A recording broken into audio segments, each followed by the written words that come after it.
حضرت سلیمان علیہ الصلوۃ والسلام اللہ کے ایسے رسول تھے، ایسے نبی تھے کہ اللہ تعالیٰ نے ان کو بہت ساری سپر نیچرل طاقتیں دی تھی. جنات ان کے قبضے میں تھے،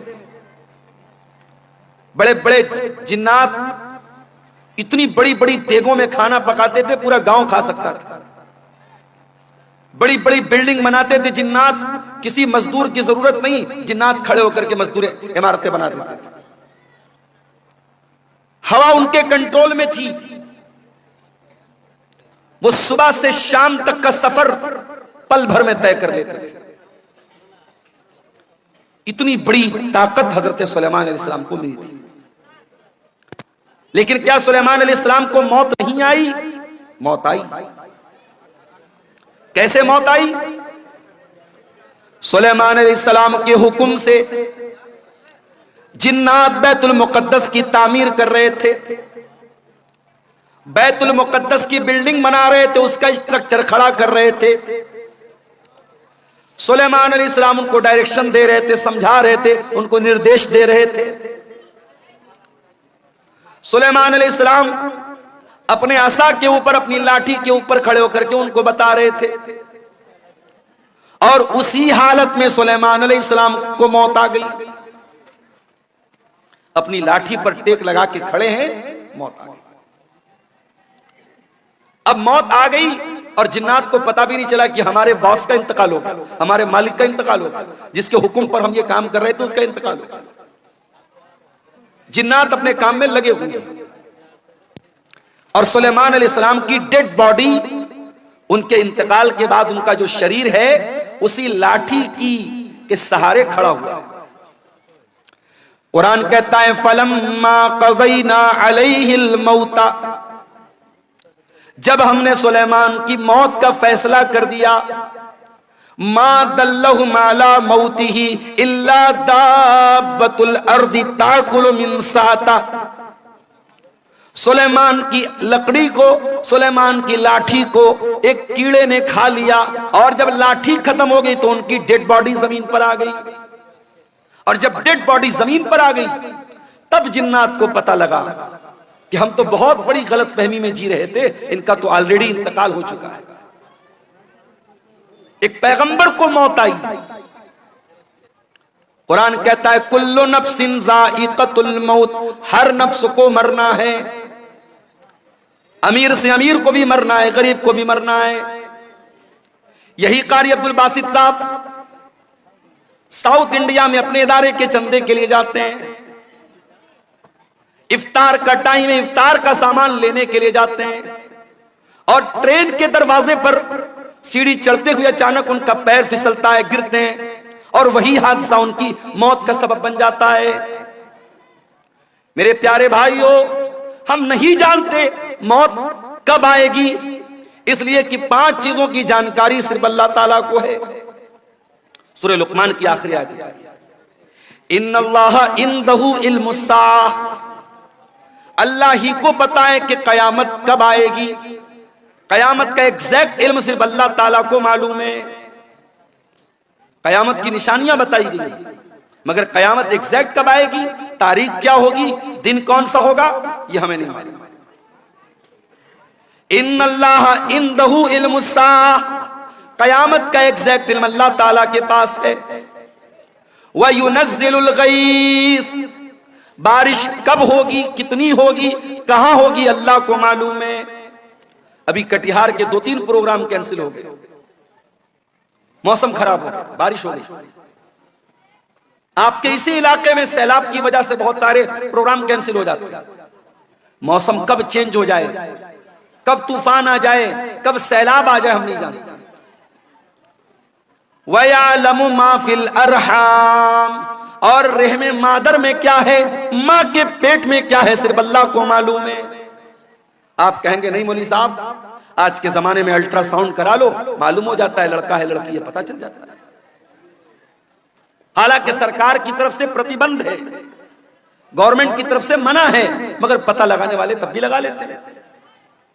اور کہیں یہ پتہ چل گیا کہ ماں کے پیٹ میں لڑکی ہے اور آلریڈی 2-3 لڑکیاں ہیں، تو لڑکی کو ماں کے پیٹ میں ختم بھی کرا دیتے ہیں لوگ، جس کو انگلش میں بولتے ہیں ابارشن، گربھپات کرا دیتے ہیں، ماں کے پیٹ میں ہی بچی کو مار دیتے ہیں۔ اور ہم کہتے ہیں صاحب ہم لوگ بڑے پڑھے لکھے لوگ ہیں، بڑے سولڈ لوگ ہیں، بڑے تہذیب یافتہ لوگ ہیں۔ ارے ہم سے اچھے تو 1400 سال پہلے کے عرب کے وہ جاہلی دور میں، دور جاہلیت کے وہ بدو تھے، وہ دیہاتی تھے، وہ جاہل لوگ تھے جو اپنے بچیوں کو مارتے تھے مگر پیدا ہونے کے بعد مارتے تھے۔ بچیوں کو قتل کرنے کی پرمپرا، بیٹیوں کو مارنے کا رواج 1400 سال پہلے بھی تھا۔ ایک ایسی سوسائٹی میں جہاں لڑکی پیدا ہونے کے بعد باپ بیچارہ پریشان ہو جاتا تھا، کیا کروں؟ اگر بیٹی کے بارے میں سماج کو پتا چلے گا کہ میرے گھر میں بیٹی پیدا ہوئی ہے، سماج مجھے تانا مارے گا، تو کیوں بیٹی کو پال رہا ہے؟ ایسے بھی قبیلے تھے، بہو لائیں گے، بیوی لائیں گے، مگر بیٹی پیدا ہوگی ان کے قبیلے میں بیٹی کو مار دیتے تھے۔ بیٹی کا باپ بننا یہ عیب تھا۔ اللہ نے قرآن میں ان کا ذکر کیا، فرمایا وَإِذَا بُشِّرَ أَحَدُهُمْ بِالْأُنْثَى ظَلَّ وَجْهُهُ مُسْوَدًّا وَهُوَ كَظِيمٌ۔ بیٹی کے باپ کو پتا چلتا تھا میرے گھر میں بیٹی پیدا ہوئی ہے، باپ کا چہرہ کالا پڑ جاتا تھا۔ يَتَوَارَى مِنَ الْقَوْمِ مِنْ سُوءِ مَا بُشِّرَ بِهِ، وہ اپنی قوم سے اپنا چہرہ چھپایا کرتا تھا۔ وہ بیچارہ سوچ میں پڑ جاتا تھا أَيُمْسِكُهُ عَلَى هُونٍ أَمْ يَدُسُّهُ فِي التُّرَابِ، کہ کیا کروں؟ اگر بیٹی کو پالتا ہوں تو سماج میں اپمانت ہونا پڑے گا، ذلیل ہونا پڑے گا، اور دوسرا راستہ یہ ہے اپنی بیٹی کو لے جا کے زمین میں گاڑ دوں، دفن کر دوں۔ وہ تو مٹی میں جا کر کے اپنی بیٹی کو دفن کر دیتے تھے، مگر بیٹی کا جنم ہونے کے بعد ایسا کرتے تھے۔ آج کا پڑھا لکھا انسان، آج کا ترقی یافتہ انسان، آج کا سوسائٹی والا انسان کیا کرتا ہے؟ ماں کے پیٹ میں الٹرا ساؤنڈ کے ذریعے پتہ لگا لیتا ہے بیٹی ہے، اور ڈاکٹر سے کہہ کر کے ایبارشن کروا لیتا ہے۔ کبھی موقع ملے نا تو یوٹیوب پر جا کر کے دیکھ لینا کہ ایبارشن کیسے ہوتا ہے۔ ارے عرب کے وہ جاہل لوگ بیٹی کو زمین میں گاڑتے تھے، بیٹی ایک بار تڑپتی تھی، ایک بار روتی تھی، اس کے بعد جب اس کی جان ختم ہو جاتی تھی بیٹی رونا بند کر دیتی تھی۔ مگر یہاں اس بچی کو جو بیچاری ابھی دنیا میں نہیں آئی ہے، ماں کے پیٹ میں 1 مہینے کا گربھ ہے، 2 مہینے کا گربھ ہے، 3 مہینے کی پریگننسی ہے، اس نے لے جا کے ڈاکٹر سے کہا ایبارشن کر دو۔ ڈاکٹر نے ایبارشن کیا، اور ویڈیو کے اندر یہ دکھایا جاتا ہے کہ ماں کے پیٹ میں جب ایبارشن ہوتا ہے اس بچے کو ٹکڑے ٹکڑے کر کے مارا جاتا ہے، اس بچے کو، اس معصوم بچی کو جو ابھی ماں کے پیٹ میں ابھی پوری طریقے سے تیار بھی نہیں ہوئی ہے، ابھی وہ تیار ہونے کے پروسیس میں ہے، اس کو ایبارشن کے ذریعے ٹکڑے ٹکڑے کر کے اس کی باڈی کے، اس کے شریر کے ٹکڑے ٹکڑے کر کے مار دیا جاتا ہے۔ وارے انسان کتنا بڑا ظالم ہے! تو کل بھی بیٹی کا قاتل تھا تو آج بھی بیٹی کا قاتل ہے۔ آج بھی بیٹیوں کو لوگ قتل کر دیتے ہیں، اور کیوں قتل کرتے ہیں؟ ہماری اور آپ کی وجہ سے۔ یہ سماج، یہ سوسائٹی جو اپنے آپ کو بڑی دیندار کہتی ہے، جو سال میں جلسے کراتی ہے، جو پروگرام کراتی ہے، جس کے چہرے پر لمبی داڑھی ہے، جس کے ماتھے پر سجدے کا نشان ہے، اسی سماج میں جہیز چلتا ہے، اسی سماج میں بارات چلتی ہے، اسی سماج میں غریب کی بیٹی کی شادی کرنے کے لیے غریب بیٹی کا باپ لون لیتا ہے، زمین بیچتا ہے، جائیداد بیچتا ہے، پھر اپنی غریب لڑکی کی شادی کرتا ہے۔ اس غریب انسان جس کے پاس 3-4 بیٹیاں ہوں، وہ اپنی بیٹیوں کو اپنے سینے کا بوجھ سمجھتا ہے۔ اس کے ذمہ دار کون ہے؟ اس کا ذمہ دار پورا سماج ہے، پورا معاشرہ ہے۔ بیٹی کو بوجھ بنا کے رکھا ہے۔ بیٹی بوجھ نہیں ہے میرے بھائی، بیٹی رحمت ہوتی ہے۔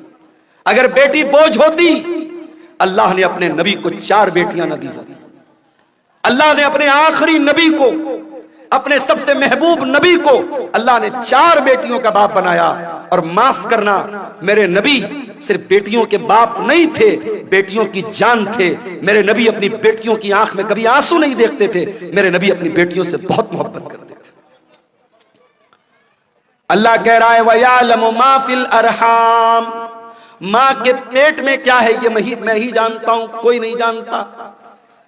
الٹرا ساؤنڈ کے ذریعے ڈاکٹر یہ بتا دے گا کہ ماں کے پیٹ میں ہونے والے بچے کا جینڈر کیا ہے، لڑکا ہے یا لڑکی ہے، لیکن ڈاکٹر یہ نہیں بتا پائے گا وہ بچہ پیدا ہونے کے بعد دنیا میں کتنے دن زندہ رہے گا، ڈاکٹر یہ بھی نہیں بتا پائے گا وہ لڑکا ہو یا بچہ یا بچی دنیا میں آنے کے بعد نیک بنے گا یا برا بنے گا، نمازی بنے گا یا بے نمازی بنے گا، مسلمان بنے گا یا کافر بنے گا، وہ کیا بنے گا، اس کا کیریکٹر کیا ہوگا، اس کا مزاج کیا ہوگا، اللہ سب جانتا ہے۔ وَيَعْلَمُ مَا فِي الْأَرْحَامِ، رحم مادر میں جو بچہ ہے اس کا XYZ سب اللہ جانتا ہے۔ اور چوتھی چیز وَمَا تَدْرِي نَفْسٌ مَاذَا تَكْسِبُ غَدًا، اور کوئی نہیں جانتا کہ وہ کل کیا کرے گا۔ آپ سوچتے ہیں کل کہیں پروگرام ہے، آپ پہلے سے پلاننگ بنا کے بیٹھے کل مجھے پروگرام میں جانا ہے، اچانک کوئی معاملہ آ گیا، کوئی حادثہ ہو گیا، کوئی ٹرین لڑ گئی، کوئی بس گر گئی، کوئی روڈ پہ جام ہو گیا، کوئی مر گیا، کوئی بیمار پڑ گیا، کچھ بھی ہو سکتا ہے، ہم نہیں جانتے، ہم فائنل اور کنفرم نہیں جانتے کہ ہم کل کیا کریں۔ ایک پلاننگ کرتے ہیں، ایک اندازہ کرتے ہیں، لیکن کنفرمیشن ہم نہیں بتا سکتے کہ ہم کل کیا کریں گے۔ اور پانچویں چیز وَمَا تَدْرِي نَفْسٌ بِأَيِّ أَرْضٍ تَمُوتُ، اور کوئی نہیں جانتا کہ وہ کہاں مرے گا۔ قاری عبد الباسط صاحب نے بھی نہیں سوچا ہوگا کہ میں کٹیہار کے اور یہ ضلع کون سا ہے، کٹیہار کے گھسیا گھاٹ کا رہنے والا، کیا انہوں نے سوچا ہوگا کہ میں ساؤتھ انڈیا میں جا کے کیرلا میں جا کر کے میرا انتقال ہوگا؟ نہیں، ان کے بچوں نے نہیں سوچا ہوگا۔ کوئی نہیں جانتا کب مرے گا، کہاں مرے گا۔ تو یہ پانچ چیزیں صرف اللہ کو معلوم ہے، اور انسان بیچارہ اتنا پھدک رہا ہے، اتنا ناز کر رہا ہے۔ ارے تجھے موت آئے گی، اور یہ موت جب آئے گی تیری اوقات تجھ کو بتا دے گی۔ تجھے اپنے شریر پہ بڑا ناز ہے، اپنی دولت پہ بڑا غرور ہے، یہ بڑے بڑے بادشاہ، یہ بڑے بڑے منسٹر، یہ بڑے بڑے راجا، یہ بڑے بڑے ظالم، موت تو ان کو بھی آئے گی۔ اور اسی دیش میں ہم نے دیکھا، اسی ملک میں ہم نے دیکھا، دیش کو دنگوں کی آگ میں جھونکنے والے، دیش میں ہزاروں لوگوں کے قاتل، ہزاروں لوگوں کو مارنے والے، ہزاروں لوگوں کے خون کی ہولی کھیلنے والے، موت ان کو بھی آئی ہے میرے بھائی۔ اور ایسی موت آئی ہے دنیا نے تماشا دیکھا ہے، بہت بری موت آئی ہے میرے عزیزو۔ موت انسان کو آئے گی، کل نفس ذائقۃ الموت، ہر انسان کو مرنا ہے، ہر جاندار کو مرنا ہے۔ ابھی میں نیوز دیکھ رہا تھا،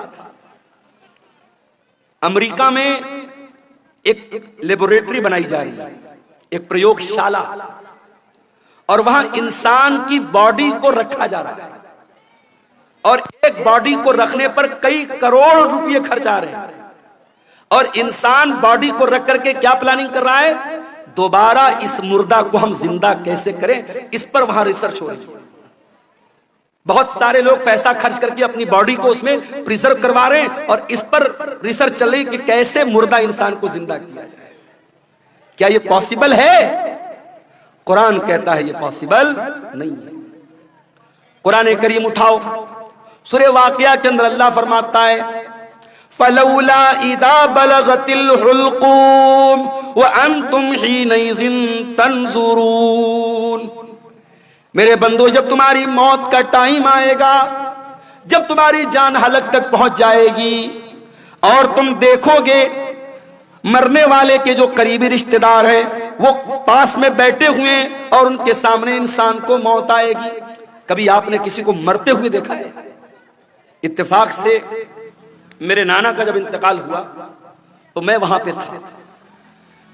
جیسے ہی انسان کا انتقال ہوتا ہے، انسان کی آنکھیں اوپر اڑ جاتی ہیں، کیونکہ روح جو ہوتی ہے، جب فرشتہ لے کے جاتا ہے تو انسان کی آنکھیں پھٹی کی پھٹی رہ جاتی ہیں، اور اگر منہ کھلا ہے تو منہ کھلا کا کھلا رہ جاتا ہے۔ مرنے والے کو تم دیکھ رہے ہو کہ وہ مر رہا ہے۔ وَنَحْنُ أَقْرَبُ إِلَيْهِ مِنْكُمْ وَلَكِنْ لَا تُبْصِرُونَ۔ ماں کا انتقال ہو رہا ہے، بچے بغل میں بیٹھے ہیں، باپ کا انتقال ہو رہا ہے، بیٹے بغل میں بیٹھے ہیں۔ بیٹوں کو یہ لگ رہا ہے کہ باپ سے سب سے زیادہ قریب ہم ہیں، بیٹی کو یہ لگ رہا ہے ماں سے سب سے زیادہ قریب ہم ہیں۔ اللہ کہتا ہے وَنَحْنُ أَقْرَبُ إِلَيْهِ مِنْكُمْ وَلَكِنْ لَا تُبْصِرُونَ، مرنے والے سے سب سے زیادہ قریب ہم ہیں۔ فلولا ان کنتم غیر مدینین ترجعونہا ان کنتم صادقین. اے میرے بندو، اگر تم کو یہ لگتا ہے کہ کوئی اللہ نہیں ہے، کوئی رب نہیں ہے، کوئی موت دینے والا نہیں ہے، اور تم کسی کے انڈر میں نہیں ہو، تم کسی کے پاور میں نہیں ہو، تو ذرا مرنے والے کو دوبارہ زندہ کر کے دکھا دو، ذرا روح کو واپس ڈال کے دکھا دو. نہیں کر سکتے. مردہ زندہ نہیں ہو سکتا میرے بھائی. جو مر گیا وہ مر گیا، اب مرنے کے بعد دوبارہ اس کے اندر جان نہیں ڈال سکتے. یہ ہے موت. اور کبھی غور کرنا، موت ہماری بے بسی بتاتی ہے. جب ہمارا انتقال ہوتا ہے نا، دنیا میں میں آپ کے سامنے آیا ہوں کرتا پائجامہ صدری پہن کے آیا ہوں، مریں گے تو کیا پہنیں گے؟ کفن پہنیں گے. دنیا میں نہانے جائیں گے، کوئی لکس سے نہا رہا ہے، کوئی لائف بوائے سے نہا رہا ہے، کوئی سنتھال سے نہا رہا ہے، کوئی الگ الگ برانڈ کے صابن استعمال کر رہے ہیں. جاڑے کا موسم ہے، ہم گرم پانی کر کے نہا رہے ہیں. گھروں میں جو پیسے والے لوگ ہیں گیزر لگواتے ہیں. گرمی کا موسم ہے، ٹھنڈے پانی سے نہاتے ہیں. مر گیا بیچارہ کچھ نہیں بولتا. گرم سے نہلاؤ، ٹھنڈے سے نہلاؤ، صابن کے ساتھ نہلاؤ، بنا صابن کے نہلاؤ، کچھ نہیں بول سکتا. دنیا میں نہاتا تھا، اپنا الگ ایٹیٹیوڈ تھا، آدھا گھنٹے تک نہاتا رہتا تھا. چہرے کے لیے الگ فیس واش تھا، باڈی کے لیے الگ باڈی واش تھا، بالوں کے لیے الگ شیمپو تھا. لیکن آج مرنے کے بعد آج اتنا بے بس ہے انسان، دوسرے اس کو نہلا رہے ہیں، اس کے رشتہ دار اس کو نہلا رہے ہیں. وہ بیچارہ یہ کہنے کی طاقت بھی نہیں رکھتا کہ میں تو لگ سے نہایا کرتا تھا، تم مجھے بیر کی پتیوں سے کیوں نہلا رہے ہو؟ میں تو بلا صابن سے نہایا کرتا تھا، میرا فیوریٹ صابن کہاں ہے، میرا شیمپو کہاں ہے، میرا باڈی واش کہاں ہے، میرا فیس واش کہاں ہے؟ وہ بیچارہ یہ کہنے کی طاقت بھی نہیں رکھتا کہ میں تو دنیا میں پانی ہمیشہ گرم کر کے نہایا کرتا تھا، تم مجھے ٹھنڈے پانی سے کیوں نہلا رہے ہو؟ دنیا میں نہاتا تھا، باتھ روم میں پیک ہو کر کے نہاتا تھا، آج اس کے نہلانے والے، اس کے گھر والے اس کو نہلا رہے ہیں. اس کے بدن کا کپڑا بھی نہیں اتر رہا ہے، کینچی سے اس کا کرتا کاٹا جا رہا ہے، کینچی سے اس کی بنیان کو کاٹا جا رہا ہے، اس کا تہبند اتارا جا رہا ہے، اس کا انڈر ویئر اتارا جا رہا ہے. آج اس کی شرمگاہ کو دوسرے لوگ کھول کر کے نہلا رہے ہیں. اللہ اکبر، کتنی بے بسی ہے میرے بھائی. نہلا دیا گیا. اب کفن کا نمبر آیا. اسلام کی تعلیم دیکھو، امیر آدمی کو بھی وہی کفن دینا ہے، غریب کو بھی وہی کفن دینا ہے، وہی سوتی کپڑا ہے، وہی سفید چادر ہے. دنیا میں بہت رنگین رنگین پہن کر کے چلا کرتا تھا، برانڈڈ کپڑے پہنا کرتا تھا، مہنگے کپڑے پہنا کرتا تھا.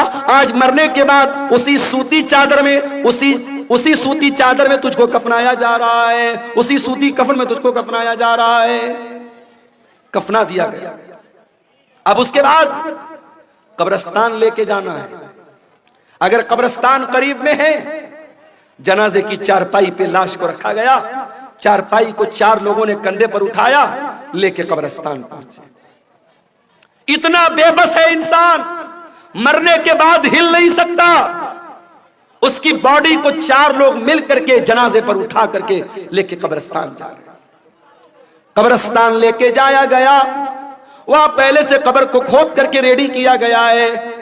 جنازے کو قبر میں اتارا گیا، مٹی ڈالی گئی، قبر تیار ہو گئی. گھر والوں نے کھڑے ہو کر کے مغفرت کی دعا کر دی، آسانی کی دعا کر دی. پھر اس کے بعد مٹی ہاتھ سے اپنے مٹی جھاڑ کر کے گھر والے واپس چلے گئے. اے انسان، تو کتنا غافل ہے، تو کیا کیا حرکتیں کرتا ہے. اس قبر میں نہ تیرا باپ تیرے ساتھ آیا، نہ تیرے بچے تیرے ساتھ آئے، نہ تیری بیوی تیرے ساتھ آئی، نہ تیرا مال تیرے ساتھ آیا، نہ زمین تیرے ساتھ آئی، نہ جائیداد تیرے ساتھ آئی. کل نفس ذائقۃ الموت، ہر نفس کو موت کا مزہ چکھنا ہے. اللہ اپنے نبی سے قرآن میں کہتا ہے وَمَا جَعَلْنَا لِبَشَرٍ مِّن قَبْلِكَ الْخُلْدَ أَفَإِن مِّتَّ فَهُمُ الْخَالِدُونَ. اے نبی، آپ سے پہلے جتنے انسان آئے ان کو بھی موت آئی اور آپ کو بھی موت آنے والی ہے، آپ کو بھی مرنا ہے. اِنَّكَ مَيِّتٌ وَإِنَّهُمْ مَيِّتُونَ. اے نبی، آپ بھی مرنے والے ہیں اور یہ سب مرنے والے، سب کو موت آنے والی ہے. ہمارے نبی کو موت آئی کہ نہیں آئی؟ آئیے ذرا سا نبی کی وفات کا نقشہ آپ کے سامنے کھینچتے ہیں. نبی کا انتقال کب ہوا؟ ربیع الاول کے مہینے. عمر کتنی تھی؟ 63 برس۔ مہینہ کون سا؟ ربیع الاول۔ تاریخ کون سی؟ 12 تاریخ۔ دن کون سا؟ سوموار کا دن۔ تھوڑا اور پیچھے چلو، ربیع الاول کے پہلے جب رمضان کا مہینہ آیا، پیارے نبی کی عادت تھی رمضان میں ہر سال حضرت جبریل علیہ السلام آپ کے پاس آتے تھے اور آپ کو قرآن کا دور کراتے تھے، قرآن پڑھاتے تھے اور آپ ان کو قرآن سناتے تھے۔ آخری بار جب آپ کی زندگی کا آخری رمضان تھا، اللہ کے پیارے نبی نے جبریل کو 2 مرتبہ قرآن سنایا۔ اللہ کے نبی نے حضرت جبریل کو 2 مرتبہ قرآن سنایا۔ یہ اس بات کی علامت تھی کہ اب آخری رمضان ہے، اب اس کے بعد کوئی رمضان آنے والا نہیں ہے۔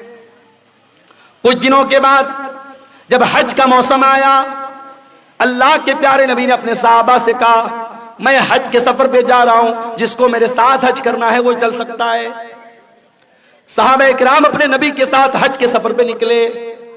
1 لاکھ سے زیادہ صحابہ حج کے اس سفر میں اپنے نبی کے ساتھ ہیں، اور اس حج کے دوران اللہ کے پیارے نبی بار بار اپنے صحابہ سے کہہ رہے ہیں خذوا عنی مناسککم، خذوا عنی مناسککم، او لوگوں مجھ سے حج کا طریقہ سیکھ لو، مجھ سے حج کے ارکان سیکھ لو۔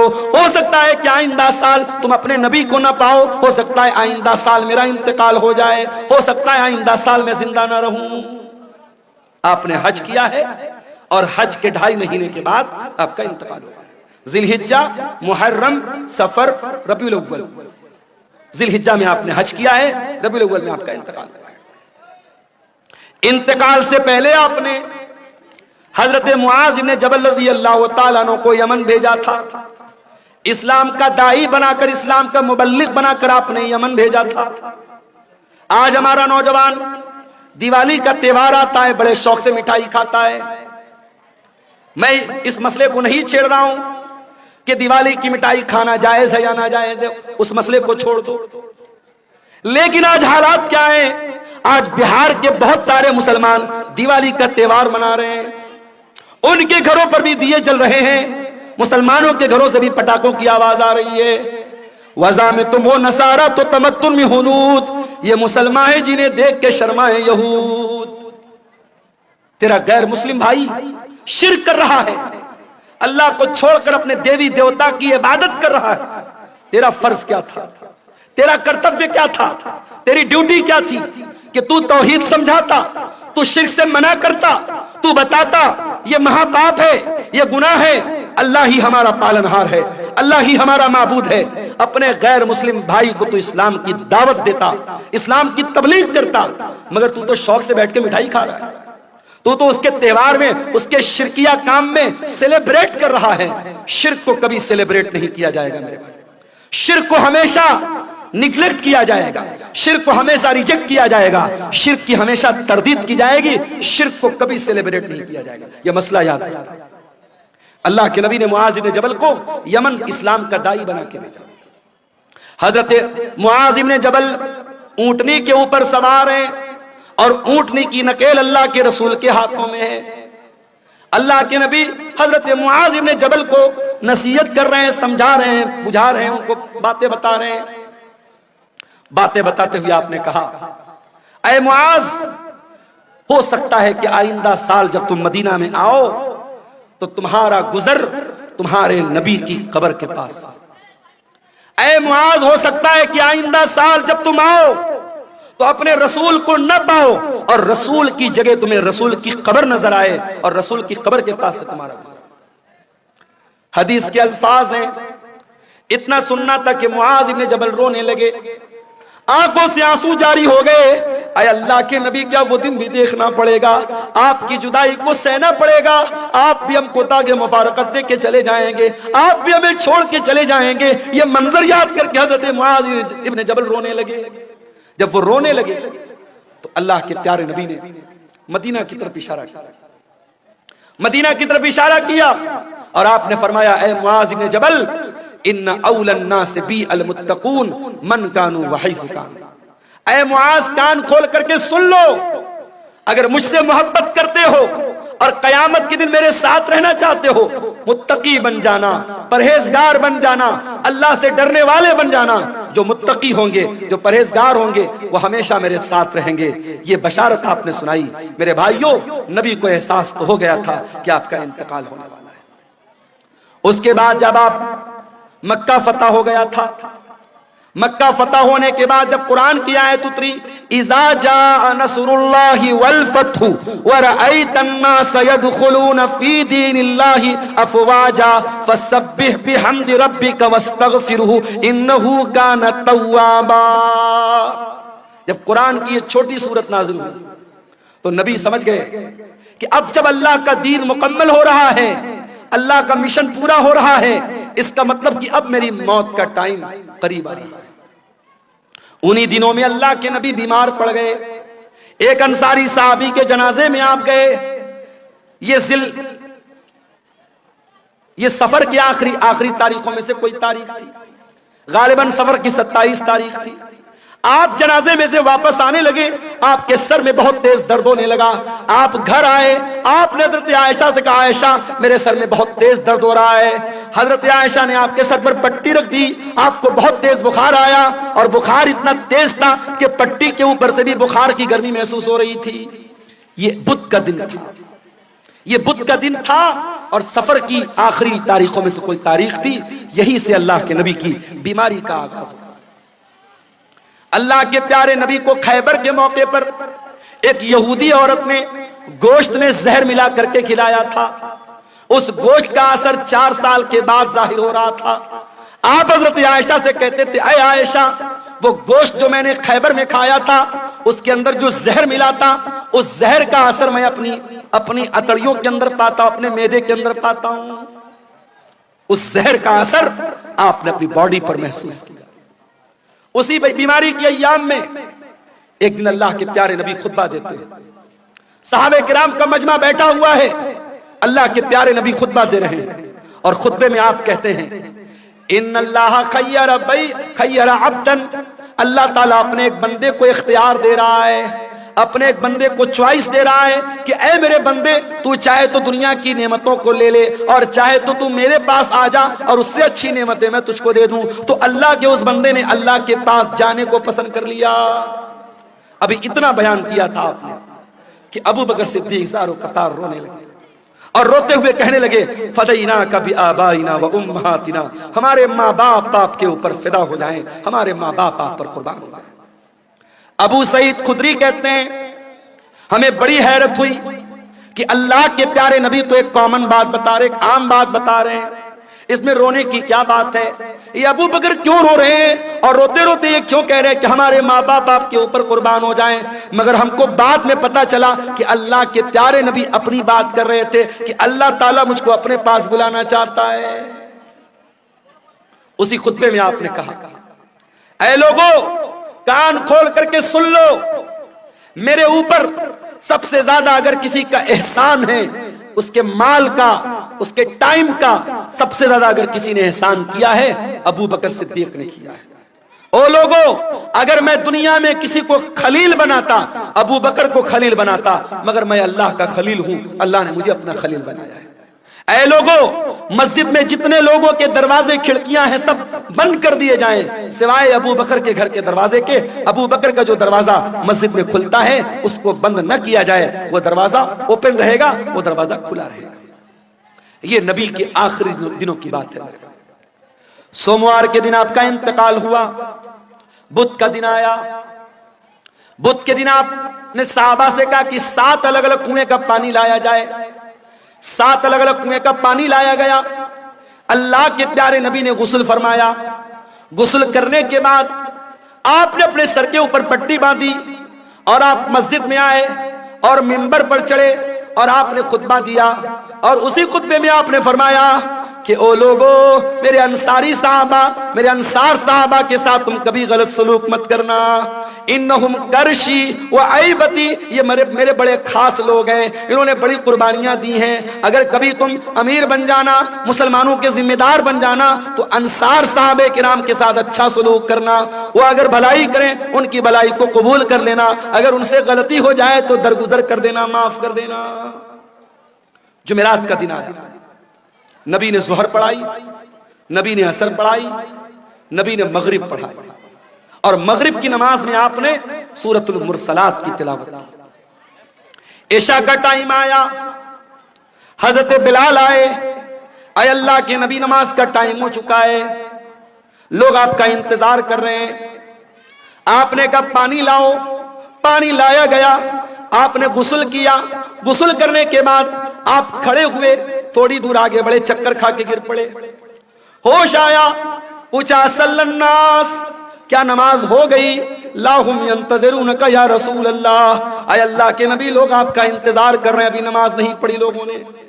پھر آپ نے غسل کیا، پھر آپ اٹھ کر کے جانے لگے، پھر غشی طاری ہو گئی، پھر گر پڑے۔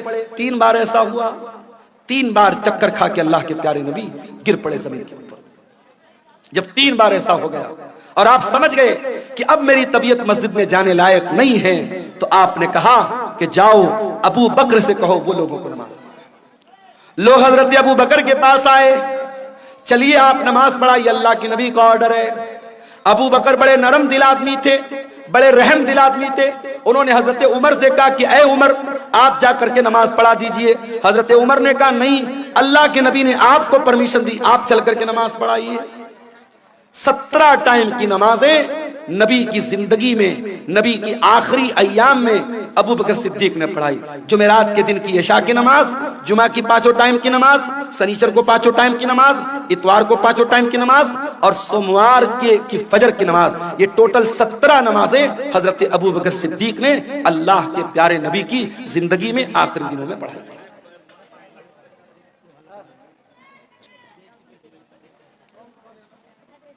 سنیچر کا دن آیا، نبی کی وفات کے 2 دن پہلے، سنیچر کا دن، نبی بہت بے چین ہے، اتنے بے چین ہے کبھی چادر اوڑھ لیتے ہیں، کبھی چادر پھینک دیتے ہیں، بے چینی آپ کے اوپر طاری ہے۔ اس بے چینی کے عالم میں نبی نے فرمایا لعنت اللہ علی الیہود والنصارى، اللہ کی لعنت ہو یہودیوں کے اوپر اور عیسائیوں کے اوپر، اللہ کی لعنت و یہود و نصارہ کے اوپر، اتخذوا قبور انبیائہم مساجد، انہوں نے اپنے نبیوں کی قبروں کو مسجد بنا لیا، اپنے نبیوں کی قبروں پر جا کر کے سجدہ کرنے لگے۔ او لوگو تم میری قبر پر ایسا کچھ مت کرنا۔ نبی اپنے آخری ٹائم میں قبر پرستی سے منع کر رہے ہیں۔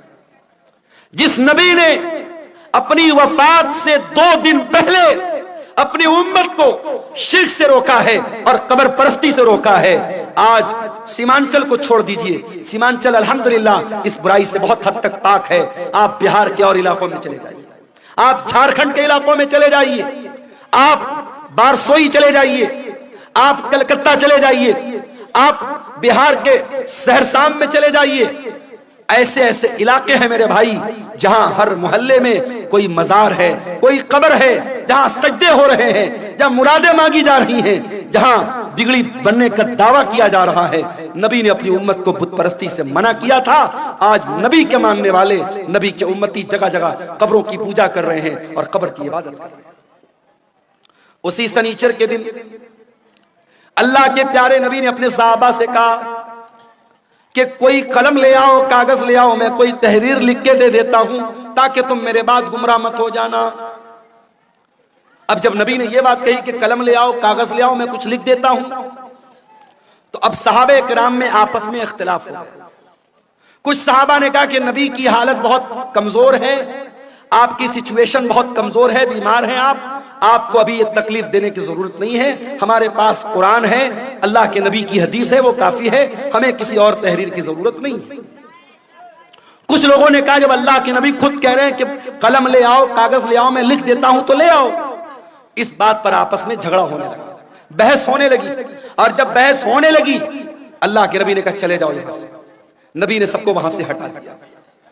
اس کا مطلب یہ ہوا کہ اگر وہ بات اتنی امپورٹنٹ ہوتی، اتنی اہم ہوتی کہ اس کے بغیر مسلمانوں کا کام نہ چلتا تو نبی صحابہ سے یہ نہ کہتے کہ چلے جاؤ، نبی کہتے لے آؤ، میں ہر حال میں لکھ کے دے دیتا ہوں۔ نبی نے نہیں لکھوایا، اس کا مطلب کہ وہ بات پہلے سے آپ بتا چکے تھے، وہ بات کوئی اتنی امپورٹنٹ بات نہیں تھی۔ اتوار کا دن آیا، نبی کی وفات سے 1 دن پہلے کا دن، نبی نے اپنے سارے غلاموں کو آزاد کر دیا۔ نبی کے گھر میں جتنے ہتھیار تھے، تلوار تھی، ڈھال تھی، زرہ تھی، سب آپ نے مسلمانوں کے لیے وقف کر دیا۔ اتنا ہی نہیں، آپ کے گھر میں 7 دینار تھے، آپ نے ان کو بھی صدقہ خیرات کر دیا۔ اتوار کا دن گزارنے کے بعد جب رات آئی ہے اور چراغ جلانے کے لیے تیل کی ضرورت پڑی ہے تو اماں عائشہ کہتی ہے میرے پاس تیل نہیں تھا، مجھے پڑوسی سے مانگنا پڑا، تب جا کر محمد رسول اللہ کے گھر میں چراغ جلا ہے، روشنی ہوئی ہے۔ اللہ اکبر۔ میری پیاری ماں اور بہنوں، آج آپ کا چپل آپ کی پسند کا نہ آئے، آپ کا کپڑا آپ کی پسند کا نہ آئے، آپ کی پسند کی جویلری آپ کا شوہر نہ لائے تو میاں بیوی میں جھگڑا ہو جاتا ہے۔ بیوی کہہ دیتی ہے ارے جائیے، آپ کے ساتھ تو شادی کر کے میں پھنس گئی، شادی کر کے پھنس گئی آپ کے ساتھ، آپ تو کبھی میری پسند کا سامان نہیں لاتے ہیں۔ آج شوہر اپنا دل اور کلیجہ نکال کے رکھ دے تب بھی بیوی خوش نہیں ہونے والی۔ وہ ایک لطیفہ ہے نا کہ ایک مولوی صاحب تھے، بہت اچھی تقریر کرتے تھے، بہت پبلک ان کی بڑی عزت کرتی تھی، بڑا لوگ احترام کرتے تھے، اور گھر میں جو ان کی گھر والی تھی وہ ان کی عزت ہی نہیں کرتی تھی، ان کو مانتی ہی نہیں تھی۔ تو ایک دن ان کی گھر والی نے کہا ارے سنتے ہو، رات میں نے خواب دیکھا ایک بزرگ ہوا میں اڑ رہے ہیں، ایک بزرگ کو دیکھا میں نے کہ ہوا میں اڑ رہے ہیں، میں تو دیکھ کے بڑی اچنبھت ہو گئی، حیران ہو گئی۔ تو مولوی صاحب نے کہا کہ ارے پاگل، وہ بزرگ میں تھا جس کو تم نے ہوا میں اڑتے ہوئے دیکھا تھا۔ کہا اچھا آپ تھے، اسی لیے تھوڑا ٹیڑھا ٹیڑھا اڑ رہے تھے، سیدھا نہیں اڑ رہے تھے۔ تو بیوی کبھی شوہر کی تعریف کرنے کو تیار نہیں ہوتی ہے، یہ مزاج ہوتا ہے میرے بھائیوں بیویوں کا۔ لیکن آپ دیکھیے نبی کی بیویوں نے کیسی زندگی گزاری۔ نبی نے اپنی بیویوں کو کوئی لگژری لائف نہیں دی، کوئی شاندار گھر نہیں ہے، کوئی شاندار کپڑا نہیں ہے، کوئی شاندار فرنیچر نہیں ہے۔ نبی کی حیات کا آخری دن ہے اور نبی کے گھر میں جو چراغ جل رہا ہے، چراغ کی بتی کا تیل بھی ادھار مانگ کے لایا گیا ہے۔ سوموار کا دن آتا ہے، نبی اکرم کی زندگی کا آخری دن ہے، اللہ کے پیارے نبی فجر کی نماز کا ٹائم ہوتا ہے، بستر سے اٹھتے ہیں، اپنے کمرے کے دروازے پر آتے ہیں، پردہ ہٹاتے ہیں، سامنے صحابہ کرام نماز پڑھ رہے ہیں، ابو بکر صدیق نماز پڑھا رہے ہیں اور صحابہ کرام نماز پڑھ رہے ہیں۔ یہ منظر دیکھ کر کے اللہ کے نبی بہت خوش ہوتے ہیں اور آپ کے چہرے پر مسکراہٹ آ جاتی ہے۔ آپ جب مسکرانے لگتے ہیں تو صحابہ کرام نماز کی حالت میں اپنے نبی کی مسکراہٹ کو محسوس کر لیتے ہیں۔ صحابہ کرام سمجھ جاتے ہیں کہ اللہ کے نبی اپنے کمرے کے دروازے پر آئے ہیں۔ صحابہ کرام تالی بجانے لگتے ہیں، لقمہ دینے لگتے ہیں حضرت ابو بکر صدیق کو کہ جلدی سے پیچھے چلے آؤ، اللہ کے نبی آ چکے ہیں۔ لیکن جب اللہ کے نبی نے محسوس کیا کہ صحابہ کرام چاہتے کہ میں امامت کراؤں تو آپ نے اشارہ کیا کہ نماز پوری کرو، اور اس کے بعد آپ نے پردہ گرا دیا۔ یہ آخری نظر تھی، صحابہ کہتے ہیں آخری دیدار تھا جو ہم نے اپنے نبی کا کیا تھا۔ فجر کا ٹائم ختم ہوا، چاشت کا ٹائم شروع ہوا، سورج آسمان کی طرف بلند ہونے لگا۔ جیسے جیسے سورج بلند ہو رہا ہے چاشت کا ٹائم ہو رہا ہے، محمد رسول اللہ کی تکلیف بڑھ رہی ہے میرے بھائی۔ آپ نے اپنی بیٹی حضرت فاطمہ کو بلوایا، حضرت فاطمہ نے آ کر کے اپنے باپ کو تکلیف میں دیکھا، فرمایا واہ کربا ابتا، ہائے میرے ابا جان کی تکلیف۔ آپ نے فرمایا لیسا علی ابیک کرب بعد اليوم، اے میری بیٹی فاطمہ آج کے بعد تیرے باپ کے اوپر کوئی تکلیف آنے والی نہیں ہے، آج تیرے باپ کی زندگی کا آخری دن ہے۔ احساس ہو گیا تھا کہ آج آخری دن ہے۔ پھر آپ نے حضرت فاطمہ کے کان میں کہا اے فاطمہ میں بہت جلد دنیا سے جانے والا ہوں، میں چھوڑ کر کے تم کو دنیا سے جانے والا ہوں، تیرا باپ تجھ سے جدا ہونے والا ہے۔ یہ سن کر کے حضرت فاطمہ کی آنکھوں سے آنسو آ گئے۔ پھر آپ نے ان کے کان میں فرمایا اے فاطمہ میرے اہل بیت میں، میرے گھر والوں میں سب سے پہلے تم مجھ سے ملو گی، تمہارا انتقال سب سے پہلے ہوگا، اور اے فاطمہ تم تمام جنتی عورتوں کی سردار بنو گی۔ جب حضرت فاطمہ نے یہ سنا ان کے چہرے پر مسکراہٹ آ گئی۔ آپ نے حسن و حسین کو بلایا، ان کی پیشانی کو چوما اور لوگوں سے کہا کہ میرے یہ نواسے ہیں، ان کا خیال کرنا، ان کے حقوق کا خیال کرنا، ان کے ساتھ کوئی ظلم نہ ہونے پائے۔ پھر آپ نے اپنی بیویوں کو بلوایا، تمام بیویاں اکٹھا ہو گئیں، آپ نے ان کو واعظ و نصیحت کی، ان کو سمجھایا، ان کو اچھی اچھی باتیں بتائیں۔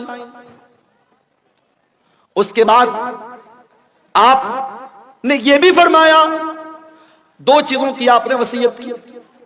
اس بے چینی کے عالم میں جب آپ کی زبان سے الفاظ بھی صحیح طریقے سے نہیں نکل رہے تھے، آپ نے فرمایا الصلاۃ الصلاۃ وما ملکت ایمانکم، او لوگو نماز کی پابندی کرتے رہنا، نماز کا خیال کرتے رہنا، اور اپنے غلاموں کا، اپنے نوکروں کا، اپنے ماتحتوں کا خیال کرنا۔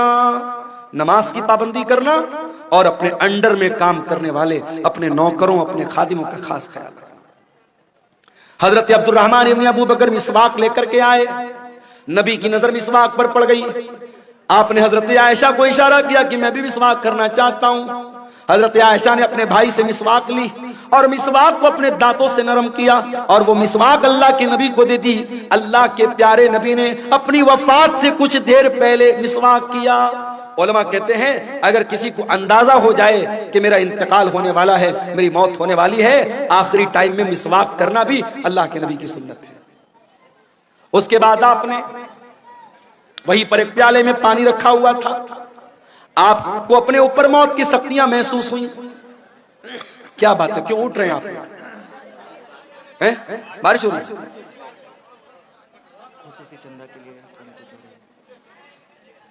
میرے بھائیوں، علاقہ اتنا پچھڑا ہوا ہے، مجھے یاد ہے جب قاری صاحب نے مجھ کو بلایا تھا اور میں جہاں ٹھہرا ہوا تھا، رات بھر مچھروں نے میرا جینا حرام کر دیا تھا، کیڑوں نے، مچھروں نے۔ مجھے گھسیا گھاٹ کا علاقہ کبھی بھولتا نہیں ہے، اور تبھی میں نے کہا تھا کہ اتنا پچھڑا علاقہ بہت کم دیکھنے کو ملتا۔ اب تو ماشاءاللہ راستے واسطے بھی بن گئے، کچھ ترقی ہوئی ہے۔ اس علاقے میں یہ قاری عبدالباسط صاحب نے یہ ادارہ کھولا ہے، اور آپ جانتے ہیں یہ جلسہ ادارے کے چندے کے لیے جلسہ ہو رہا ہے، یہ بار بار بتانے کی ضرورت نہیں ہے۔ میں بنگالی علماء کی طرح چندہ کرنے والا مقرر نہیں ہوں، لیکن میں آپ سے گزارش کرتا ہوں یہ جلسے والوں کی محنت پر پانی مت پھیریے۔ بارش ہو رہی ہے، ہلکی پھلکی بارش ہو رہی ہے، اگر ہو بھی رہی تھوڑا بہت بھیگ بھی گئے تو مسئلہ نہیں ہے، لیکن آپ اس ادارے کے اوپر پیسوں کی بارش ضرور کر کے جائیے گا، اور جو بھی چندہ 100 200 1000 لاکھ 2 لاکھ جو بھی آپ دے کے جا سکتے ہیں ادارے کا تعاون کر کے جائیے گا۔ خصوصی طور پر یہ میری آپ سے گزارش ہے، ادارہ آپ کے تعاون کا محتاج ہے، علاقہ آپ دیکھ رہے ہیں، ادارے کی ضرورت آپ دیکھ رہے ہیں۔ میں رسول کی وفات کا واقعہ بیان کر رہا ہوں، تھوڑی دیر اور آپ کے صبر کا امتحان لیتا ہوں، پھر میں آپ سے اجازت دے دوں گا۔ اللہ کے نبی کا آخری ٹائم ہے میرے بھائی، اور موت کی شدت آپ محسوس کر رہے ہیں۔ آپ نے موت کی اس شدت میں اپنے چہرے پر پانی ڈالا اور آپ نے کہا اللہم انی علی سکرات الموت، اے اللہ میری مدد کر، موت کی سختیوں پر میری مدد کر۔ حضرت عائشہ کہتی ہیں کہ نبی کے اوپر جب میں نے موت کی سختی کو دیکھ لیا، اس وقت تک میں موت کی سختی کو برا سمجھتی تھی، مگر جب اپنے نبی کے اوپر میں نے موت کی سختی کو دیکھا تو میں سمجھ گئی کہ موت کی سختی برحق ہے، اور موت کی سختی کسی کے اوپر بھی آ سکتی ہے۔ پھر آپ نے آسمان کی طرف ہاتھ اٹھایا، آپ نے فرمایا مع الرفیق الاعلی، اے اللہ مجھے سب سے بہترین لوگوں کی صحبت عطا فرما، مع الذین انعمت علیہم من النبیین والصدیقین والشہداء والصالحین، اے اللہ اپنے نبیوں کے ساتھ مجھے اٹھانا، اپنے صدیقین کے ساتھ مجھے اٹھانا، اپنے نیک بندوں کے ساتھ اٹھانا۔ اتنا کہنے کے کیا کیڑے مکوڑے بھی جو ہے نا، اپنے نبیوں کے ساتھ ہے اللہ تعالیٰ مجھ کو اٹھانا، اور یہی پڑھتے ہوئے اللہ کے نبی نے اپنے ہاتھ اٹھائے اور آپ کے ہاتھ زمین پر گر گئے اور آپ کی روح آپ کے بدن سے نکل گئی، اور اللہ کے آخری نبی بھی اللہ کو پیارے ہو گئے۔ انا للہ و انا الیہ راجعون۔ یہ منظر تھا اللہ کے نبی کی وفات کا، اور جب آپ کی وفات ہو گئی صحابہ کرام پر جو بیتی تھی میرے بھائیوں وہ بیان کے باہر تھی۔ حضرت فاطمہ نے کہا یا ابتا من جنت الفردوس ماوا، یا ابتا الی جبریل ننا، اے میرے ابا جان ہم آپ کی موت کی خبر جبریل امین کو دے رہے ہیں، اے ابا جان آپ کا ٹھکانہ جنت الفردوس ہے، یا ابتا اجاب ربن دعا، اے ابا جان آپ نے اپنے رب کی دعوت کو قبول کر لیا، اپنے رب کے پاس چلے گئے۔ یہ نبی کی وفات کا منظر تھا میرے بھائی۔ نبی کے انتقال کے بعد آپ کی جنازے کی نماز بھی ہوئی، مگر کسی ایک امام کی اقتدا میں نہیں ہوئی، لوگ آتے گئے پڑھتے چلے گئے، پہلے مردوں نے پڑھی، پھر عورتوں نے پڑھی، پھر بچوں نے پڑھی، ایک ایک کر کے 2 کر کے 3 کر کے لوگ آتے تھے، پڑھتے تھے، چلے جاتے تھے، کسی امام کے پیچھے آپ کی جنازے کی نماز نہیں ہوئی۔ اور جب نبی کو دفنایا گیا تو حضرت فاطمہ نے کہا تھا حضرت انس سے، اطابت انفسکم ان تحسو علی رسول اللہ صلی اللہ علیہ وسلم التراب۔ اے انس، تمہارے دل نے گوارا کیسے کیا کہ تم نے نبی کے اوپر مٹی ڈالی تھی؟ نبی کے اوپر مٹی ڈالنا اور نبی کو مٹی میں اتارنا، قبر میں اتارنا کیسے تم نے گوارا کر لیا؟ مگر میرے بھائیوں، یہ اللہ کا قانون تھا، یہ اللہ کا دستور تھا، یہ اللہ کا حکم تھا، اور صحابہ کرام نے اس پر عمل کیا اور پیارے نبی کو بھی قبر میں اتارا گیا اور آپ کو بھی قبر میں دفنایا گیا۔ تو موت تو سب کو آنی ہے میرے بھائی، کل نفس ذائقۃ الموت، سورہ آل عمران کی آیت نمبر 185 میں پہلی بات اللہ نے یہی بیان کی۔ اس کے بعد فرمایا وَإِنَّمَا تُوَفَّوْنَ أُجُورَكُمْ يَوْمَ الْقِيَامَةِ، اور اے میرے بندو، مرنے کے بعد جب تم اللہ کے پاس جاؤ گے تو قیامت کے دن تمہارے عمل کا پورا پورا بدلہ تمہیں دیا جائے گا۔ دنیا میں جو اچھا عمل کیا، جو برا عمل کیا، جو نیکی کیا، جو گناہ کیا، سب کا بدلہ اللہ تعالیٰ قیامت کے دن تم کو دے گا۔ دنیا میں نیکی کا پھل مل بھی سکتا ہے، نہیں بھی مل سکتا ہے، گناہ کی سزا مل بھی سکتی ہے، نہیں بھی مل سکتی ہے، مگر نیکی اور گناہ کی اصل جو اس کی جزا ہے، جو سزا ہے، وہ آخرت میں ملے گی۔ دنیا دار العمل ہے، آخرت دار الجزا ہے۔ یہاں عمل کرو گے، یہاں بدلہ مل بھی سکتا ہے، نہیں بھی مل سکتا ہے، لیکن وہاں بدلہ ملے گا۔ وَإِنَّمَا تُوَفَّوْنَ أُجُورَكُمْ يَوْمَ الْقِيَامَةِ، تمہارے عمل کا پورا پورا بدلہ تم کو قیامت کے دن دیا جائے گا۔ یہ دوسری بات اللہ نے بیان کی۔ اور تیسری بات فَمَنْ زُحْزِحَ عَنِ النَّارِ وَأُدْخِلَ الْجَنَّةَ، جس کو قیامت کے دن اللہ تعالی جہنم کی آگ سے بچا لے گا اور جنت میں داخل کر لے گا، وہی کامیاب ہونے والا ہے۔ دنیا میں کتنی دولت تھی، کتنا پیسہ تھا، کتنا نام کمایا تھا، کتنا اسمارٹ تھا، کتنا ہینڈسم تھا، اس کی بیوی کیسی ہوتی، اس کے بچے کیسے تھے، یہ ہماری نظر میں کامیابی ہو سکتی ہے، مگر اللہ کی نظر میں کامیابی کیا ہے؟ فرمایا فَمَنْ زُحْزِحَ عَنِ النَّارِ، قیامت کے دن جس کے بارے میں اللہ کی عدالت میں یہ فیصلہ ہو جائے کہ اس کو جہنم میں نہیں ڈالنا ہے، اس کو جنت میں ڈالنا ہے، وہی کامیاب ہونے والا ہے۔ میرے بھائی، دنیا میں کوئی آئی ایس کا ایگزام پاس کر لے، کوئی آئی پی ایس کا ایگزام پاس کر لے، کوئی پولیس کی بھرتی کا ایگزام پاس کر لے، کوئی ٹیچنگ کے ایگزام میں پاس ہو جائے، اخبار میں نام آتا ہے، گھر والے مٹھائی بانٹتے ہیں، میرے بیٹے نے نیٹ پاس کر لیا، میرا بیٹا آئی اے ایس کے ایگزام میں پاس ہو گیا، میری بیٹی نے میڈیکل کا ایگزام پاس کر لیا۔ ذرا سوچو کتنی خوشی کا لمحہ ہوگا جب قیامت کے دن اللہ کی عدالت میں یہ فیصلہ ہوگا میرا یہ بندہ پاس ہو گیا، یہ میرا بندہ پاس ہو گیا، اس کو جنت میں لے کے جاؤ۔ اور اس انسان کے لیے کتنا افسوس کا مقام ہوگا جس کے بارے میں یہ فیصلہ ہوگا کہ اس کے بارے میں اللہ کہے گا اس کو جہنم میں لے کے جاؤ۔ میرے عزیزوں، کامیابی یہ ہے، اس کامیابی کو حاصل کرنا ہے، اس کے لیے ہمیں محنت کرنا ہے۔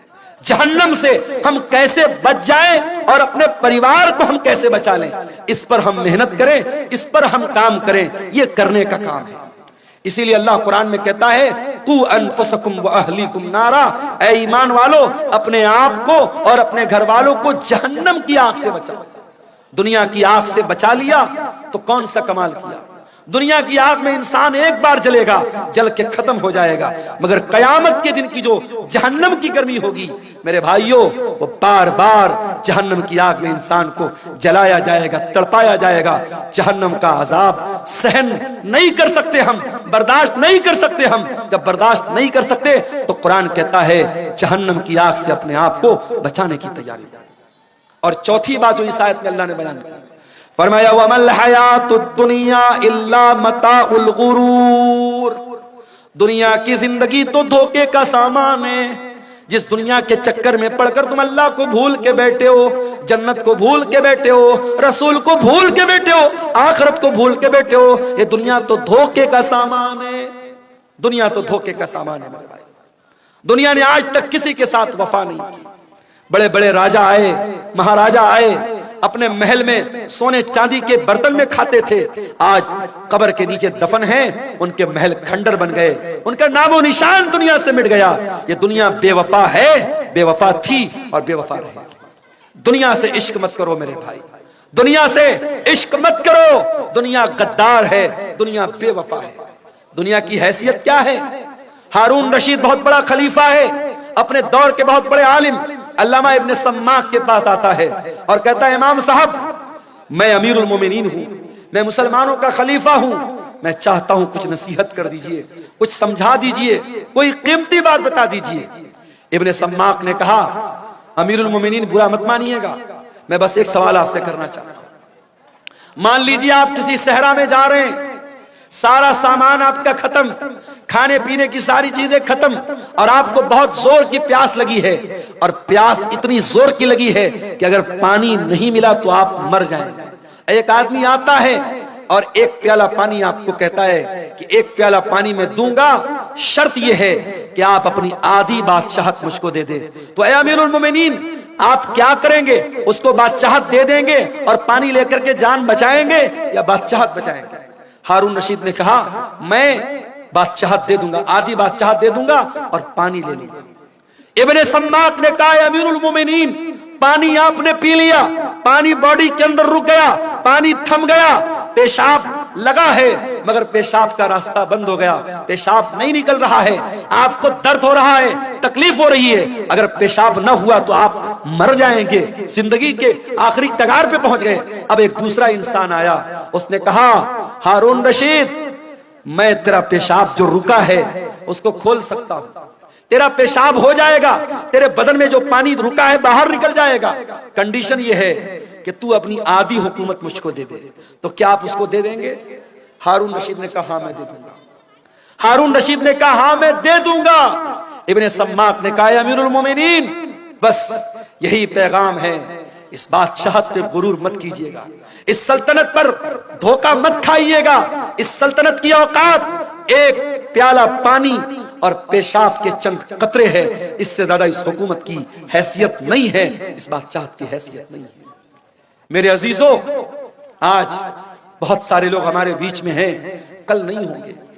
آج اپنے پیسے پر آپ کو غرور ہے تو کان کھول کے سن لو، آپ سے زیادہ پیسہ قارون کے پاس تھا۔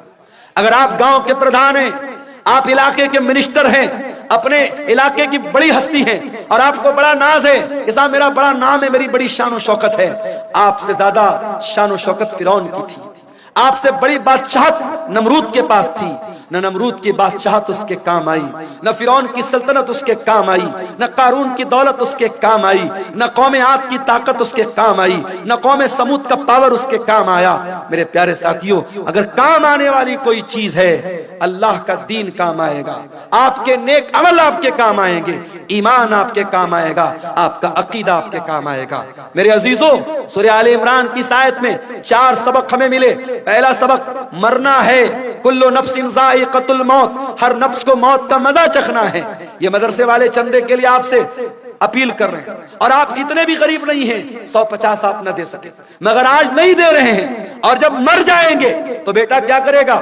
زندگی میں کبھی باپ کی طرف سے صدقہ نہیں کیا، کبھی باپ نے خود صدقہ نہیں کیا، مر گیا تو بیٹا کیا کر رہا ہے؟ باپ کی طرف سے مدرسہ بنوا رہا ہے، باپ کی طرف سے ٹیوب ویل لگوا رہا ہے، ماں کی طرف سے مسجد میں قرآن دے رہا ہے۔ ارے زندگی میں ماں باپ کی قدر کرو اور زندگی میں صدقہ خیرات کیا کرو۔ اللہ کے نبی سے پوچھا گیا سب سے افضل صدقہ کون سا ہے، سب سے بہترین صدقہ کون سا ہے؟ آپ نے فرمایا ان تصدق وانت صحیح شحیح تخشى الفقر وتأمل الغنى، سب سے بہترین صدقہ یہ ہے، تندرستی کی حالت ہے، مال کی محبت ہے، پیسہ بہت ہے، مال کی محبت ہے، تندرستی ہے، اور ڈر ہے کہ پیسہ ختم نہ ہو جائے اور پیسہ آنے کی امید ہے، ایسی سچویشن میں جو صدقہ کیا جائے وہ سب سے بہترین صدقہ ہے۔ میرے عزیزوں صدقہ خیرات کرنے کے لیے، نیکی کے کام میں حصہ لینے کے لیے موت کا انتظار مت کرو، موت آئے گی اور پل بھر میں آپ کا فیصلہ کر دے گی، موت آپ کا کام تمام کر دے گی۔ اس لیے میرے عزیزوں قرآن کیا کہہ رہا ہے؟ یا ایھا الذین آمنوا لا تلہکم اموالکم ولا اولادکم عن ذکر اللہ، اے ایمان والو تمہارا مال اور تمہاری اولاد تم کو اللہ کے ذکر سے غافل نہ کر دے۔ مال کے چکر میں کہیں اللہ کو بھول نہ جانا، اولاد کے چکر میں کہیں اللہ کو بھول نہ جانا۔ وَمَن يَفْعَلْ ذَلِكَ فَأُولَئِكَ هُمُ الْخَاسِرُونَ، اور جو ایسا کرے گا بہت نقصان اٹھائے گا۔ وَأَنفِقُوا مِمَّا رَزَقْنَاكُمْ مِن قَبْلِ أَن يَأْتِيَ أَحَدَكُمُ الْمَوْتُ، اور اے ایمان والو ہم نے جو روزی دی ہے اس میں سے خرچ کرو اس کے پہلے کہ موت آ جائے۔ فَيَقُولَ رَبِّ لَوْلَا أَخَّرْتَنِي إِلَىٰ أَجَلٍ قَرِيبٍ فَأَصَّدَّقَ وَأَكُن مِّنَ الصَّالِحِينَ، کہیں ایسا نہ ہو کہ موت کے آنے کے بعد تم کہو کہ اے اللہ 1 گھنٹے کا ٹائم اور دے دے، 1 منٹ کا ٹائم اور دے دے، میں تیری راہ میں صدقہ کرنا چاہتا ہوں، میں نیک بننا چاہتا ہوں۔ وَلَن يُؤَخِّرَ اللَّهُ نَفْسًا إِذَا جَاءَ أَجَلُهَا، لیکن اللہ کا قانون یہ ہے موت آ گئی تو 1 سیکنڈ پہلے نہیں مر سکتے، 1 سیکنڈ بعد میں نہیں مر سکتے۔ مجھے بہت اچھی طریقے سے یاد ہے 10 اکتوبر 2020 کی وہ شام، 10 اکتوبر 2020 کی وہ رات جب میری ماں کا انتقال ہوا تھا، اور میں بنارس کے اپنے گھر کے بہت قریب کے ہاسپٹل میں ماں کو لے کے جا رہا تھا۔ ہارٹ اٹیک آیا تھا، شوگر کی پیشنٹ تھی وہ، اور بائک پر بٹھا کر پیچھے میرا چھوٹا بھائی بیٹھا تھا، اور ہاسپٹل کے کیمپس کے اندر جیسے ہی ہم داخل ہوئے تھے ماں کا جسم بے جان ہو کے بائک سے نیچے گرا تھا، اور جب ہم لوگوں نے سارے بھائی وہاں پہنچ چکے تھے، اور جب ماں کو اٹھا کر کے ہم لوگ ICU میں لے کے جا رہے تھے تو نیچرل بات ہوتی ہے مرنے کے بعد انسان کی باڈی کا وزن بڑھ جاتا ہے۔ وزن سے اندازہ لگ گیا کہ اب روح نکل چکی ہے، اب موت آ چکی ہے۔ ہمارے پاس کرنے کو باتیں بہت تھی، ہم لوگ کہہ سکتے تھے 5 منٹ پہلے لائے ہوتے، ڈاکٹر نے دیکھا ہوتا، یہ ہوا ہوتا، وہ ہوا ہوتا۔ یہ سب بہانے اپنی جگہ، قرآن کی یہ آیت اپنی جگہ، وَلَن يُؤَخِّرَ اللَّهُ نَفْسًا إِذَا جَاءَ أَجَلُهَا، موت تو اپنے وقت پر آتی ہے میرے بھائی۔ اس لیے اپنے نوجوان ساتھیوں سے بھی کہنا چاہتا ہوں، سیمانچل کے جلسوں میں میں کہیں کہیں بڑی بے حیائی بھی دیکھتا ہوں، سڑکوں پر لڑکے لڑکیوں کا جمگھٹ بھی دیکھتا ہوں، بڑا ایسا ماحول میں دیکھتا ہوں، پورے انڈیا میں وہ ماحول کہیں نظر نہیں آتا۔ میرے بھائیوں، یہ جلسے، یہ پروگرام ٹھیک ہے، ادارے والوں کے اپنے مسائل ہیں، مدرسوں کی اپنی مجبوری ہے، جلسہ کرانے بغیر ان کو چندہ نہیں ملے گا۔ جلسہ آپ کرائیے، شوق سے کرائیے، اور تقریر آپ کرائیے، مگر میں گسیا گھاٹ کے مدرسے کے ذمہ داروں سے بھی کہنا چاہوں گا، اور ویڈیو بن رہا ہے، سیمانچل کے تمام مدرسوں کے ذمہ داروں سے کہنا چاہوں گا کہ اب بہت دیر ہو چکی ہے، اب اپنے جلسوں کو تھوڑا سا کنٹرول کر لو، عورتوں کا انتظام رکھو لیکن سختی سے منع کر دو، کوئی میلہ ٹھیلا نہیں لگے گا، کوئی عورتوں کے سامان کی دکان نہیں لگے گی، کوئی سڑک اور چوراہے پر مردوں اور عورتوں کا جمگھٹ نہیں لگے گا، اور اگر نہیں کر سکتے تو پھر جلسے بند کر دو میرے بھائی، جلسے بند کر دو۔ یہ میلے کے نام پر اگر مردوں عورتوں کا جمگھٹ ہوتا ہے تو اتنا بڑا گناہ نہیں ہے، اتنا بڑا گناہ نہیں ہے جتنا بڑا گناہ بڑے بڑے بینر لگا کے، بڑے بڑے فاٹک لگا کے، بڑے بڑے علماء کی تقریر کرا کے، اور سڑکوں پر مردوں عورتوں کا جب ہم جمگھٹ دیکھتے ہیں، جوان جوان لڑکیاں جا رہی ہیں اور جوان لڑکے ان کو دیکھ کر آوازیں کس رہے ہیں، اشارے بازی کر رہے ہیں، نین مٹکا ہو رہا ہے، یہ منظر دیکھ کر واللہ دل کو تکلیف ہوتی ہے۔ اور میں یہ سوچتا ہوں 2009 سے میں سیمانچل میں آ رہا ہوں، 15 سال ہو گئے، ہر سال آ رہا ہوں، تقریریں کر رہا ہوں، لیکن حالات جس کے تس ہے بلکہ اور برے ہو رہے ہیں۔ حالات کب سدھریں گے میرے بھائی؟ ہم کب جاگیں گے؟ کب ہوش میں آئیں گے؟ کب ہم چیتیں گے؟ کب اپنے عمل کو ہم سدھاریں گے؟ میرے عزیزوں، آج کی تقریر میں یہی پیغام دے رہا ہوں کہ اس کے پہلے کہ موت آ جائے اور یہ گناہ کرتے ہوئے اللہ کے یہاں ہم چلے جائیں، اپنے عمل کی اصلاح کر لو میرے بھائی، اپنی برائیوں سے توبہ کر لو، اور یاد رکھو توبہ کرنے کے لیے کل کا انتظار مت کرو، جاؤ اپنے کمرے کا دروازہ بند کرو، جس طریقے سے بیٹھ کر کے بند کمرے میں موبائل دیکھتے ہو، جاؤ اپنے کمرے کی لائٹ بھی بند کر دو، دروازہ بھی بند کر دو، اور وضو کر کے اللہ کے سامنے ہاتھ پھیلاؤ اور سوچو کہ اب تک کی زندگی کیسی گزری تھی، اپنے گناہوں کو یاد کرو، اپنے خطاؤں کو یاد کرو، اور اگر اللہ کی بارگاہ میں روتے ہوئے 2-4 قطرے آنسوؤں کے گر گئے، واللہ کہہ رہا ہوں ان آنسوؤں کی بڑی قیمت ہے اللہ کے ہاں، ان آنسوؤں کی بڑی قیمت ہے اللہ کے ہاں۔ اللہ کے پیارے نبی فرماتے ہیں اللہ کو 2 چیزیں بہت زیادہ پسند ہیں، من قطرتین، 2 قطرے اللہ کو بہت پسند ہیں، قطرۃ دموع من خشیت اللہ، ایک اللہ کے خوف سے بہنے والا آنسو کا قطرہ، وقطرۃ دم تحراق فی سبیل اللہ، اور ایک خون کا قطرہ جو اللہ کی راہ میں بہتا ہے۔ میرے عزیزوں، توبہ کر لو، جوانی میں توبہ کر لو، اپنی طاقت کے دور میں توبہ کر لو، کل بڑھاپے میں توبہ کرنے کا کوئی مطلب نہیں ہوگا۔ در جوانی توبہ کردن شیوئے پیغمبری، وقت پیری گرگ ظالم می شود پرہیزگار۔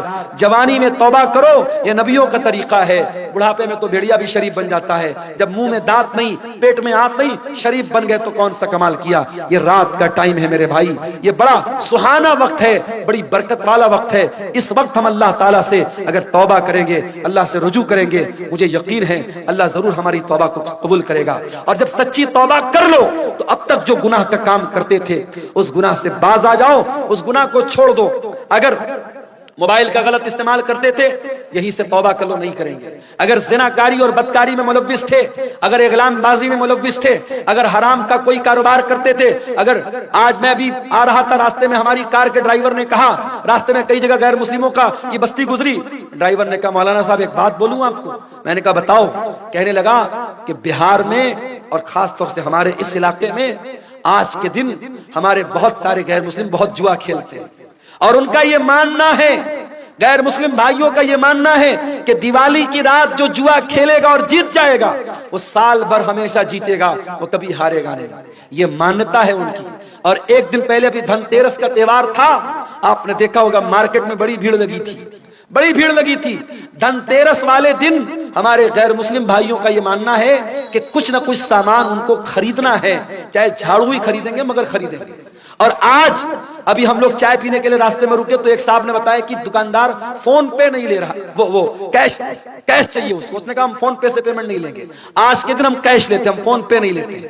تو یہ ہمارے غیر مسلم بھائیوں کے ہاں آستھا کے نام پہ بہت ساری چیزیں اندھ وشواس ہیں جو دھیرے دھیرے ہمارے یہاں بھی آ رہا ہے۔ میرے بھائیوں اندھ وشواس سے بچو، اور جوا کھیلنا ہمیشہ حرام ہے اسلام میں۔ غیر مسلم بھائیوں کے ایک تہوار پہ کھیل رہے ہیں، مگر ہمارے مذہب میں کسی تہوار پہ کھیلنا یا کسی تہوار پہ شراب پینا جائز نہیں ہے۔ شراب سال کے 360 دن حرام ہے، جوا سال کے 360 دن حرام ہے۔ تو سورہ آل عمران کی اس آیت کی روشنی میں چند باتیں میں نے رکھی ہیں، اور میں اپنے آپ کو بڑا خوش نصیب سمجھتا ہوں کہ قاری عبد الباسط صاحب بڑی میٹھی آواز تھی ان کی، بڑی محبت سے بولتے تھے۔ آج ان کے بچوں نے الحمدللہ اپنے باپ کی وراثت کو سنبھالا ہے، مدرسے کو چلا رہے ہیں۔ ہماری ذمہ داری بنتی ہے، علاقے کا پرانا ادارہ ہے، اور ایک بزرگ نے اس کو زندگی بھر سینچا ہے، آج وہ ہمارے بیچ میں نہیں ہے، ان کے بچے چلا رہے ہیں۔ ہم اس ادارے کو ہم اس کا تعاون کریں، اللہ تعالی ہم سب کو اس کی توفیق عطا فرمائے۔ ہمارے یوٹیوبر بھائی جو یہاں